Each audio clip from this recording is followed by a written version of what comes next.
അധ്യായം 22 വാക്യമാണ്. റോമാലേഖനം 6:22. എന്നാൽ ഇപ്പോൾ പാപത്തിൽ നിന്ന് സ്വാതന്ത്ര്യം പ്രാപിച്ച് ദൈവത്തിന് ദാസന്മാരായിരിക്കാൻ നിങ്ങൾക്ക് ലഭിക്കുന്ന ഫലം: 1, വിശുദ്ധീകരണം; 2, നിത്യജീവൻ. ഇന്ന് രാത്രി എന്നെ കേൾക്കുന്ന പ്രിയപ്പെട്ടവരെ, യേശുക്രിസ്തുവിന്റെ പ്രായശ്ചിത്ത യാഗത്തിലൂടെ അവനിൽ വിശ്വസിക്കുന്നവർക്ക് ലഭിക്കുന്നത് പാപമോചനമാണ്. പാപമോചനത്തിലൂടെ നമുക്ക് സാധ്യമാകുന്നത് വിശുദ്ധീകരണമാണ്. തീർന്നില്ല, അതിലൂടെ ലഭിക്കുന്ന എന്തറിയാമോ?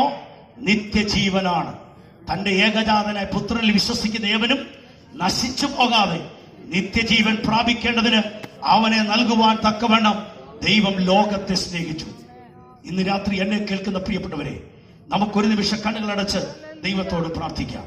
പാപമോചനത്തിലൂടെ വിശുദ്ധീകരണവും പാപമോചനത്തിലൂടെ മാത്രമേ നിത്യജീവനം ലഭ്യമാകുകയുള്ളൂ എന്ന തിരുവഴുത്തിന്റെ സന്ദേശത്തിൽ നിന്നുകൊണ്ട് എത്ര പേര് ഇന്ന് രാത്രി ആഗ്രഹിക്കുന്നുണ്ട്? യേശുക്രിസ്തുവിലൂടെ മാത്രമേ മനുഷ്യന് വിശുദ്ധീകരണം പ്രാപിക്കാൻ കഴിയുള്ളൂ. കർമ്മമാർഗം പരാജയപ്പെടുന്നിടത്ത് ഈ രാത്രി താങ്കൾക്ക് വിശ്വസിക്കാൻ കഴിയുമോ? ഇന്ന് രാത്രി യേശുവിന്റെ രക്തം സകല പാപവും പോക്കി ശുദ്ധീകരിക്കും. സകല രോഗത്തിന് സൗഖ്യമാണ് യേശുവിനുള്ള വിശ്വാസം. താങ്കൾ മരിച്ചാലും ജീവിക്കും. മരണത്തിനപ്പുറത്തൊരു ജീവിതമുണ്ട്, അതോ നിത്യജീവൻ.